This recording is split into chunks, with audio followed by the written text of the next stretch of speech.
नमस्कार, मेरो नाम सीता तिवारी, म पब्लिक माविको बाल शिक्षक। म पद्मा पाण्डे, म पब्लिक माविको अङ्ग्रेजी निमावि अङ्ग्रेजी शिक्षक। यो खोप चाहिँ लगाएर हामीलाई धेरै सुरक्षित भए जस्तो अनुभव गरेका छौँ। हामीले यो खोप चाहिँ लगाउनै पर्ने थियो, हामीले पायौँ पनि लगायौँ पनि र यसको लागि हामीले यो खोप उपलब्ध गराइदिनु हुनेलाई सरकार होइन जोसुकै हुनुहुन्छ उहाँहरू सबैलाई हामी धन्यवाद दिन चाहन्छौँ। होइन, हामीलाई सरकारले हामीलाई उपलब्ध गराएको छ। अब यो एकदमै राम्रो कुरा हो होइन। अब हामीले खोप लगाइसकेपछि अब हामीलाई कन्फिडेन्ट हुन्छ, अब हामीलाई सायद केही हुँदैन भन्ने हुन्छ। पोजिटिभ कन्सेप्ट हामीले राख्नुपर्छ होइन। त्यो भयो भने हामीलाई सायद त्यो रोग पनि नलाग्ला। त्यसैले पोजिटिभ कन्सेप्ट राख्नु होला, नेगेटिभ कन्सेप्ट लिएर नबस्नु होला।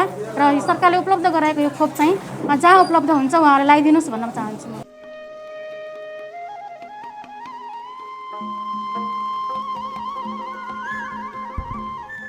नमस्कार, म सुदोधन गाउँपालिका वडा नम्बर 4 को वडा अध्यक्ष एवं सुदोधन गाउँपालिकाको प्रवक्ता।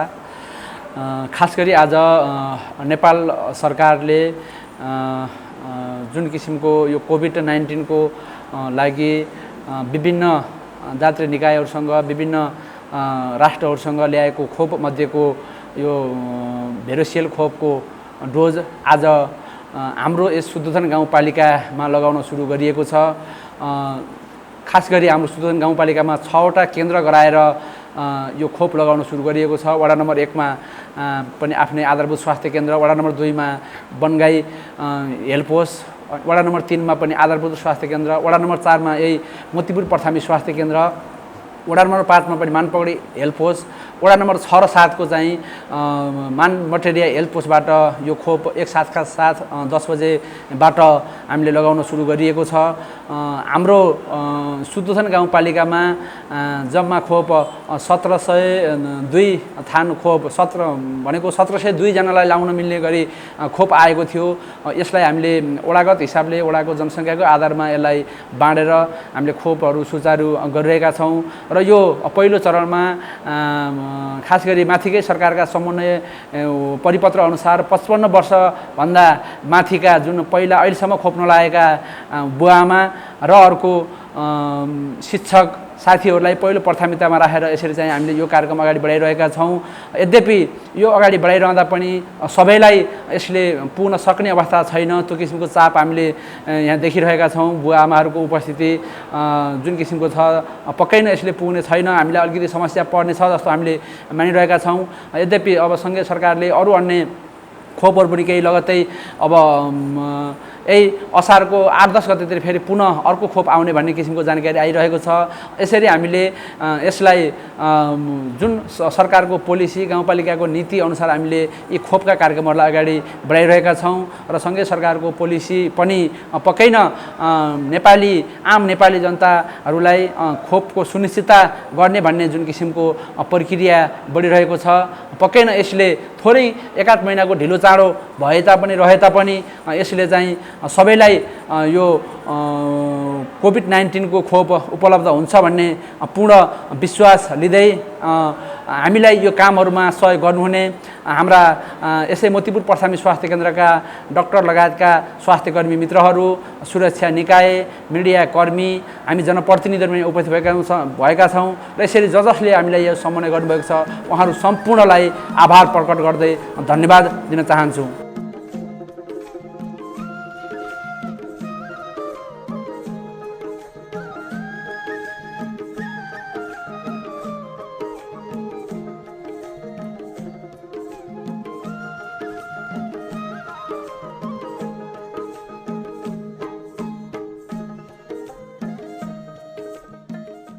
मेरो खडानन्द जैसी, घर मानपगडी सुदोधन वार्ड नम्बर 5 बबन डाँडा टोल।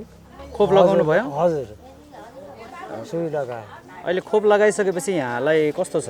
अहिले थोरै अलि चस्छ अलि थोरै त अलिअलि त काँडो भित्र दुख्छ भने अलिअलि हल्का फुल्का चस गरिराखेको छ। लगाइसकेपछि कस्तो भइरहेछ अहिले तपाईँलाई? अहिले अघि जस्तो थियो त्यस्तैमै छु अहिले। त्यस्तो गाह्रो त केही भएको केही छैन अहिले, भर्खर लगाएको त गाह्रो छैन। खोप लगाउनुभन्दा पहिला तपाईँले के सुन्नु भएको थियो?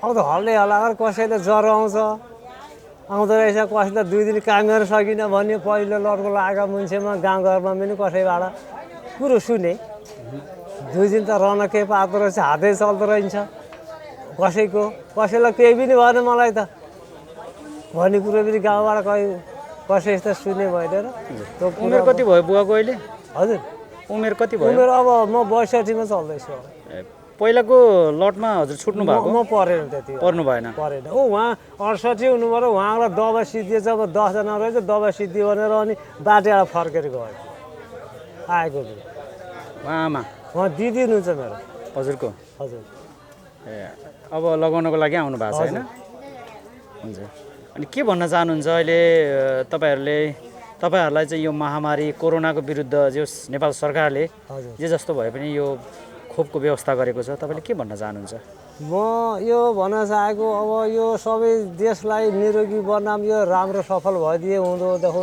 नेपाली जनतालाई कसैलाई रोग असर नलाइदियोस् भन्ने यो कुनै देशले पनि यो औषधि बनाउनु भयो राम्रो कल्याण होस् भन्ने मैले मनसाय पनि गर्दछु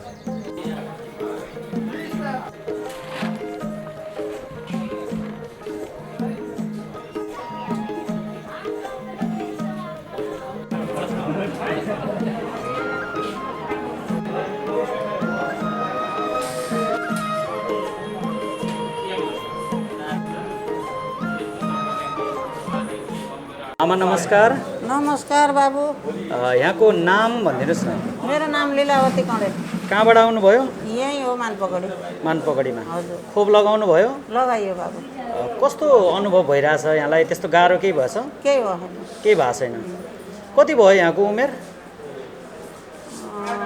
66 पहिलाको चोटि हजुर छुट्नु भएको होइन बाबु पहिला छुटेको हामीले लगाएको होइन पहिला लगाउनु भएन होइन पहिला भयो अनि के छ यो खोप लगाएपछि अलिकति गाह्रो हुन्छ भन्छन् यताउति हजुरले केही अनुभव त्यस्तो भएको छ र खोइ अहिले त केही देखिए छैन के अब पछि के हुन्छ अनि जे भए पनि नेपाल सरकारले यो खोपको व्यवस्था चाहिँ गरेको छ उहाँहरूलाई हजुरको तर्फबाट के भन्न चाहनुहुन्छ राम्रो गरेको छ बधाई दिने हो अब राम्रो गर्दै जाउन् फेरि पनि चाँडै आएर बिचमा अधुरो नरहोस् पहिलाकालाई धेरैहरू छुटे अब छुटेर फेरि नयाँ सुरु गर्नुपर्छ भने होइन अब त्यस्तो हामीलाई नहोस् सबैलाई लगाएपछि लगातार लगाउन पाइयोस् सबै जनताले लाउनु पाउनु नछुटोस् त्यही नै हो होइन त्यही हो हस् धन्यवाद है आमा ल दिल्लीराम भुषाल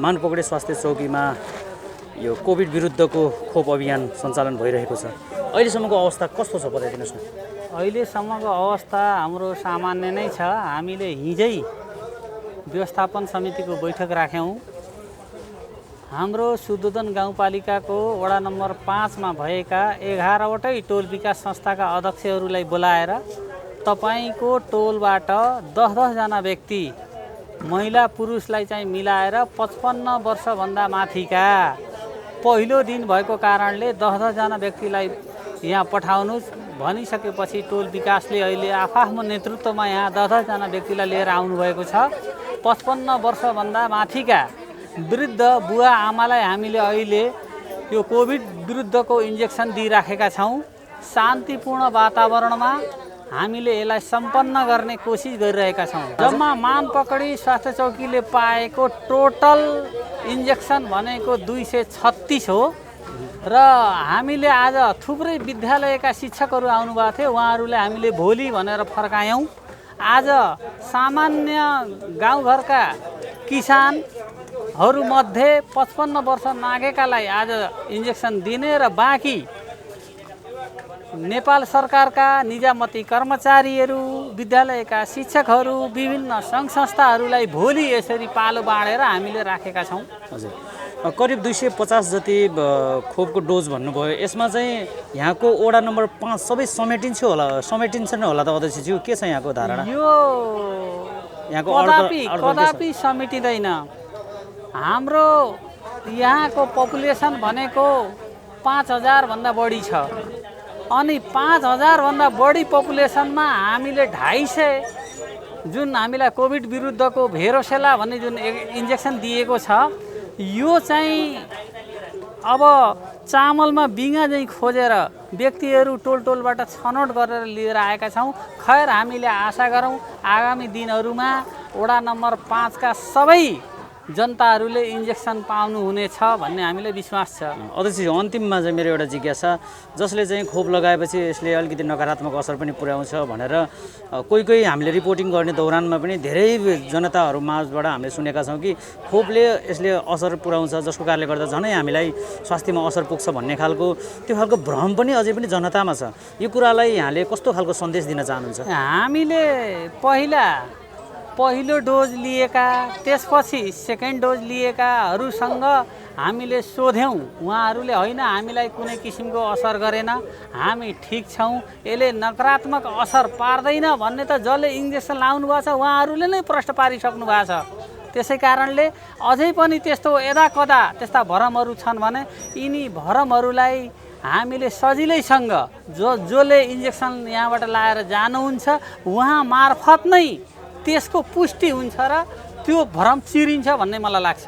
हजुर, आज र भोलिमै सबै यो 250वटा डोज यदि समेटिएन भने यहाँहरूले चाहिँ यदि छुटेका आमा बुवाहरूलाई हुनसक्छ, शिक्षक कर्मचारीहरूलाई हुनसक्छ, यसपछिको यहाँहरूको चाहिँ कस्तो खालको प्लान छ? छुटेकाहरूको लागि कहिले कसरी गर्ने योजना छ? अब यो फेरि हामीलाई सूचना भएअनुसार अहिले शुद्धोधन गाउँपालिकाभरिमा जम्मा 1700 डोज आयो। फेरि अर्को मितिमा 10 देखि 15 को बिचमा आउँछ भन्ने हामीलाई सूचना भएअनुसार अर्को डोजमा फेरि हामीले लगाउँछौँ। त्यसै गरी यो पृथक श्रेणीबद्ध रूपले लगाएर हामीले आफ्ना वार्डवासीहरूलाई सेवा दिन सक्ने विश्वास रह्यो।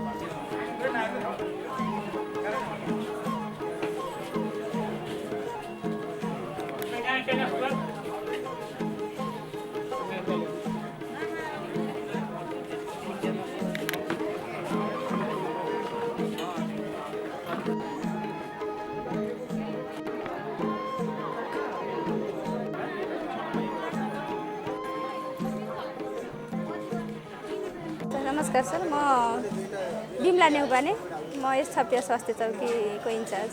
हजुर, अहिले यो कोरोना भाइरस विरुद्धको यो खोप अभियान हाम्रो छपिया स्वास्थ्य चौकीमा सञ्चालन भइरहेको छ। कस्तो छ यहाँको माहौल अवस्था कस्तो छ? सठिक रूपमा जानकारी गराइदिनुहोस् न। माहौल त जे होस्, अब हाम्रो जनताहरू चाहिँ एकदम उत्साहित भएर नै आउनु भएको छ होइन, भ्याक्सिन लगाउनको लागि। अब योभन्दा पहिलो अघिल्लो चरणभन्दा अहिले चाहिँ जे होस् हामीले सोचे जस्तै नै टार्गेट हामीले मिट गर्न सकिन्छ कि भन्ने हिसाबले चाहिँ आइराख्नु भयो। योभन्दा अगाडि पनि आइराख्नु भएको थियो, भ्याक्सिन लगाउनलाई हामीले त्यस्तो समस्या टार्गेट नपुगेको भन्ने चाहिँ थिएन। अहिले पनि राम्रै छ, हाम्रो टार्गेटमा पुग्न सक्छौँ भन्ने चाहिँ लागिरहेको छ सर अहिलेको अवस्था हेर्दा। यहाँ छपिया स्वास्थ्य चौकीले हाम्रो सिआरईको 4 र 5 नम्बर वार्डलाई हेर्ने हो, अनि भ्याक्सिन लगाउने 4 र 5 को जनताहरूलाई उहाँहरूलाई पुग्ने गरी 544 डोज नै आएको छ। 318 चाहिँ हाम्रो यहाँ 4 को छ, 226 चाहिँ उहाँको छ, अनि हाम्रो जति हाम्रो टार्गेट पपुलेसन छ भ्याक्सिन त्यति नै आएको छ। खासमा 1 र 2 गते चाहिँ यो खोप अभियान सञ्चालन हुनेछ। यसमा हजुरहरूले 1 गते कस्तो उमेर समूहको लागि खोप लगाउँदै हुनुहुन्छ, त्यसपछि 2 गते के छ यहाँहरूको कस्तो खालको रूपमा यहाँले प्लानिङ गर्नुभएको छ? हजुर, हामीले चाहिँ के गर्छौँ भने सर, अब 4 र 5 को भएको कारणले अब 2टा वार्डको एकैचोटि आउँदाखेरि अप्ठ्यारो पनि होला भनेर हामीले टार्गेट ग्रुपमा हेरफेर नगरिकन 4 नम्बर वार्डको आज, 5 नम्बर वार्डको भोलि, 1 गते हाम्रो 4 नम्बर वार्डको, 5 नम्बर वार्डको चाहिँ 2 गते गर्ने भनेर हाम्रो खोप सबने समितिबाट हामीले निर्णय गरेर अनि त्यही अनुसार चाहिँ गरेछौँ। हजुर, अन्तिममा जस्तो कि खोप लगायो भने यसले अलिकति नेगेटिभ रियाक्सन पनि गर्छ, जसको कारणले गर्दा जनस्वास्थ्यमा असर पुग्छ भन्ने खालको जुन भ्रम छ, यो भ्रम धेरै जनमानसमा परिरहेको अवस्था पनि छ र कोही स्वास्थ्य चौकीमा चाहिँ जुन टार्गेट मिट गर्न पर्ने हो खोप लगाउने त्यति पुगिरहेको पनि अवस्था छैन। यसलाई यहाँहरूले कस्तो खालको सन्देश दिन चाहनुहुन्छ? हजुर सर, यसमा पनि यो छ, अनि यो समुदाय अनुसार पनि हुँदो रहेछ। अब हामीले यहाँ अलिकति बुझ्ने होइन, समुदायहरूमा चाहिँ त्यो समस्या छँदै छैन, उहाँहरू खोजी पनि आउनु भएको छ होइन। अलिकति चाहिँ यसको भ्याक्सिनको बारेमा चाहिँ अलिकति नेगेटिभ, यो भ्याक्सिन लगायो भने मरिन्छ अरे, मार्नलाई पठाएको अरे भन्ने चाहिँ त्यो कुनै समुदायमा हामीले पनि त्यो सुनेका छौँ। त्यसले चाहिँ हामी चिर्नलाई हामीले चाहिँ के गरेका छौँ भने हामी जनप्रतिनिधिहरू मार्फत विश्वास कोबाट उहाँहरूले जित्नुहुन्छ अनि हामी आफै पनि गएर उहाँ जनप्रतिनिधिहरूको सहयोग लिएर पनि हामी उहाँहरूलाई यस्तो होइन यो खोप लगाउनु जरुरी छ, यसले मान्छेलाई मार्ने खोप होइन, यो चाहिँ तपाईँहरूलाई बचाउने सुई हो भनेर उहाँहरूलाई हामीले मोटिभेट चाहिँ गरेछौँ। त्यही अनुसार अहिले चाहिँ जे होस् पहिलाभन्दा अहिले त्यो समुदायबाट नि आउने क्रम चाहिँ मैले नि यसो देखिरहेको छु सर। हजुर, लास्ट टाइमको हाम्रो 62, 63, 64को उमेर समूहको जुन खोप अभियान थियो त्यसमा चाहिँ कस्तो रह्यो यहाँहरूको उपस्थिति, जनताहरूको अथवा खोप लगाउने महानुभावहरूको उपस्थिति कस्तो रह्यो? उपस्थिति त्यति बेला पनि हामीले टार्गेट चाहिँ मिट गरेछौँ सर। त्यो 1-2 मात्रै बिरामी भएको कारणले, अरू केही भएको कारणले आउन सक्नु भएन, होइन भने हामीले टार्गेटलाई मिट गरेछौँ, राम्रै थियो सर। मेरो नाम सुमै यादव, स्यारी 4 ओर्लावा। म खोप लगाउनलाई यहाँ लाइन बसेको छु। कति वर्ष पुग्नुभयो? 58 वर्ष पुग्यो। 58 वर्ष। को आउनु भएको छ तपाईँ? म एक्लै छु, घर परिवार अझै घरै हुनुहुन्छ कामको लागि, म गएपछि उहाँ आउनुहुन्छ। आज यहाँ खोप लगाउन जाँदै हुनुहुन्छ, कस्तो महसुस भइरहेछ? मलाई ठिकै महसुस छ कि खोप लगायो भने यो कोरोनादेखि बच्न सकिन्छ। अनि कता कतै त जस्तो कि खोप लगायो भने झन् स्वास्थ्यमा समस्या आउँछ भन्ने खालको हल्ला पनि सुनिन्छ। तपाईँले पनि सुन्नुभएको थियो? सुन्न त सुनिन्छ, त्यो केही होइन। त्यो अलिकति ज्वरो आउन सक्छ, कसैलाई आइराख्यो भने छ, तर त्यो केही होइन, त्यसको दबाई खान पर्दैन, त्यो सन्चो हुन्छ। अनि के भन्न चाहनुहुन्छ त्यस्तो झन् समस्या आउँछ अरे भनेर जो खोप नलागिकन घरै बस्नु भएको छ उहाँहरूलाई तपाईँ के भन्न चाहनुहुन्छ? जम्मै आएर जम्मै नागरिकहरू आएर निर्धक्क भएर खोप लगाउन् र कोरोनाबाट सुखी र स्वस्थ बन्नु।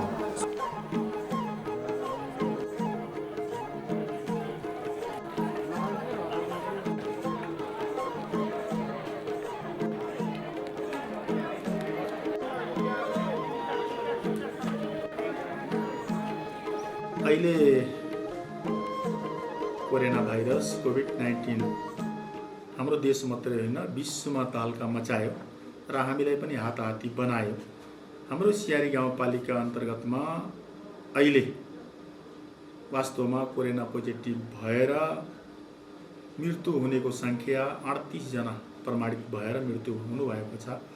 उहाँहरूलाई मैले चाहिँ नि वास्तवमा श्रद्धासुमन व्यक्त गर्दछु र अहिले त्यसको लागि भ्याक्सिन, कोभिडको भ्याक्सिन हाम्रो देशले उत्पादन गर्न सक्दैन, तर पनि हाम्रो देशको सरकारहरूले धेरै मिहिनेत गरेर कहीँ इन्डियाबाट, कहीँ जापानबाट, कहीँ चाइनाबाट, कहीँ अमेरिकाबाट गएर माग्ने हो कि किन्ने हो कि कसरी पाउने हो, हाम्रो देशको नागरिकको लागि धेरै मिहिनेत गरिराख्नु भएको छ, ल्याउने प्रयास पनि गरिराख्नु भएको छ, ल्याइराख्नु भएको पनि छ। तर यो पालो पालो आउँदै गर्दाखेरिमा हामीले त्यसरी यो गाउँपालिकाभित्र पनि अहिले कोभिडको खोप जति बेला लाग्छ त्यति बेला थोरै विरोध हुन्छ र विवाद पनि हुँदो रहेछ। अहिले भर्खरै हामी कहाँ 1 गते र 2 गते कोभिडको भ्याक्सिन चलिरहेको थियो, त्यो भित्र 5 वटा केन्द्र हाम्रो गाउँपालिकाभित्र बनाएर सञ्चालन भइरहेको थियो। 5 वटा केन्द्रमा अलि 2 टा केन्द्रमा अलि बढी जो थोरै विवाद पनि आयो। त्यो वडा नम्बर 4 र 5 को एउटा केन्द्र थियो, वडा नम्बर 6 र 7 को एउटा केन्द्र थियो र वडा नम्बर 3 को एउटा, वडा नम्बर 2 को एउटा र वडा नम्बर 1 को एउटा अलग अलग थियो। उहाँहरूमा विवाद भएन, घटना त सबैले घटे, खोप कहीँ नै पुगेन। किनभने अहिले के गरी भन्नुभएको थियो यो खोपलाई, म आफै पनि जिल्लाको खोप समितिमा त्यो बैठकमा म आफै पनि मौकाले पुगेको थिएँ, त्यहाँ चाहिँ सुनेको कुरा थियो। ल ठिक छ, हामी कहाँ रहेका कर्मचारी र शिक्षक सबैलाई यो खोप दिने भनेर भन्नुभएको थियो र त्यसपछि 55 वर्ष उमेर समूहको माथिकोलाई दिने भन्नुभएको थियो। हामी कहाँ काउन्टिङ के गर्न सकिएन भने हामी कहाँ शिक्षक कति छन् भन्ने कुरालाई हामी पछि थोरै चाहिँ पछाडि ढाकिल्यौँ। शिक्षकको काउन्टिङ गर्दाखेरिमा हामी कहाँ 450 देखि 500 शिक्षक छन् हाम्रो गाउँपालिकाभित्र। हामी कहाँ 55 वटा शैक्षिक संस्था छ, साना ठुला लगाएर। त्यसले गर्दा यी 55 वटा शैक्षिक संस्थाभित्र शिक्षकहरू पनि 450-500 को हाराहारीमा हुनुहुन्छ। त्यही भएर उहाँहरूले जाँदाखेरिमा अरूको लागि स्वाभाविक रूपमा घट्यो र केही शिक्षकहरूलाई पनि घट्यो। यहाँ धेरै कुरा उठेको छ होइन, उमेर समूहभन्दा बाहिर धेरै लगाइदिए, यताउता गरिदिए, त्यस्तो होइन। कर्मचारी नै कति छुटे, त्योभन्दा पहिला पनि अलि चेतनाको कमी भनौँ न, त्यहाँ हामीले बढी प्रचार गर्न सकिएन, जानकारी गर्न सकिएन। त्यहाँ उहाँहरूले अहिले चाहिँ नै हाम्रो खोपको सन्दर्भमा 65 वर्षको पहिला भने, 60 वर्षको पहिला भने उहाँहरू पनि पछि गए चाहिँ लस्करै गए। अब उहाँहरूको उमेर नै बढी छ, उहाँहरूले लगाइदिउँ भन्ने हिसाबले पनि त्यहाँ थोरै त्यता पनि खर्च भयो। त्यसले गर्दा हामी कहाँ घटेको छ र यसका लागि म धेरैभन्दा धेरै पनि प्रयास गरिरहेको छु। अहिले पनि त्यही दिन पनि हामी मर्चवार घुम्यौँ, अरू ठाउँमा घुम्यौँ, कहीँ पाइन्छ कि भनेर लागिरहेको थियौँ। तर पनि जे होस् जहाँ गयो त्यहाँ चाहिँ खपत भयो, अहिले कमै भइरहेको छ र लागि परेका छन्। 7 गते फेरि पनि अहिले खोप समितिले, जिल्लाको खोप समितिले 7 गते फेरि पनि जाँदैछ। त्यसमा नै हामीले अलि धेरैभन्दा धेरै प्रयास गर्दैछौँ अहिले, र यो पूर्ति गर्नेछौँ। जसरी हाम्रो नेपाल सरकारले अरूलाई अरू ठाउँमा पठाउँदैछन् त्यसरी त्योभन्दा पछि हामी पनि पर्दैन, हामी पनि छिटोभन्दा छिटो ल्याउने प्रयास गर्दैछौँ र ल्याउँछौँ पनि। आशा पनि हो, आफै किनेर सकिँदैन। त्यही भएर सरकारले जुन किनेर ल्याउँदै हुनुहुन्छ, उहाँले व्यवस्था गर्दै हुनुहुन्छ, उहाँको व्यवस्थाभित्र हामी पनि पछि पर्दैनौँ भन्ने मेरो भनाइ हो र मेरो प्रतिबद्धता हो। हाम्रो गाउँपालिकाभित्र अहिले जुन ठुलो महामारी कोभिड-19ले हामी कहाँ पनि ल्याए, त्यसबाट हाम्रो गाउँपालिकाभित्र पनि 38 जनाले कोभिडबाट मृत्यु हुनुभएको छ। मध्ये हामी कहाँ 12 जना हाम्रो यो गाउँपालिकाभित्र जुन हामीले कोभिडको हस्पिटल बनाए थिए त्यो भित्र पनि मृत्यु हुनुभएको छ। र हामीले के गर्ने भन्ने कुरा हो। हामी त यो ठाउँमा गाउँका थोरै गाउँर गरिब किसान, मजदुर, दलित, पिछडा जनजाति, आदिवासी विपन्नहरूको बासोबासी छ। त्यही भएर हामी यो गाउँपालिकाबाट, गाउँपालिकाको बोर्डले सबैले सल्लाह गरेर के गर्ने त भन्ने हिसाबले हामी धेरै त गर्न सकेनौँ, हाम्रो बजेटले त्यति भ्याएन। तर हामीले प्रत्येक मृतकको परिवारलाई मृत्यु संस्कार भनेर 20,000 रुपियाँको दरले अहिले निकासा गरेर दिइरहेका छौँ। त्यति मात्रै हामीले अहिले तत्कालको लागि सहयोग गरिरहेका छौँ। र त्यसमा लाग्ने औषधि लान पर्ने, काठमाडौँ लगायत जहाँ पनि लान पर्ने हाम्रा एम्बुलेन्सहरू अनि हाम्रो चाहिँ स्वास्थ्य कर्मीहरूले लागिराख्नु भएको थियो, लाग्नु भएको छ उहाँहरूले। र उहाँहरूले जसरी सेवा गर्नुभएको छ उहाँहरूलाई मैले फेरि पनि सम्मानका साथ धन्यवाद दिन्छु। र यो कोभिड-19बाट सबैले आफूले बचौँ र अरूले बचाऊँ भन्ने नाराका साथ हामी कमसेकम सुरक्षित रहौँ, स्वस्थ रहौँ, मास्क लगाएर हिँडौँ र जसरी हाम्रो व्यवस्था भइरहेको छ अहिले भ्याक्सिनको, त्यो पनि भ्याक्सिन समयमै लगाउँ भन्ने हाम्रो विश्वास छ। त्यसरी नै हामीले अगाडि बढिरहेका छौँ।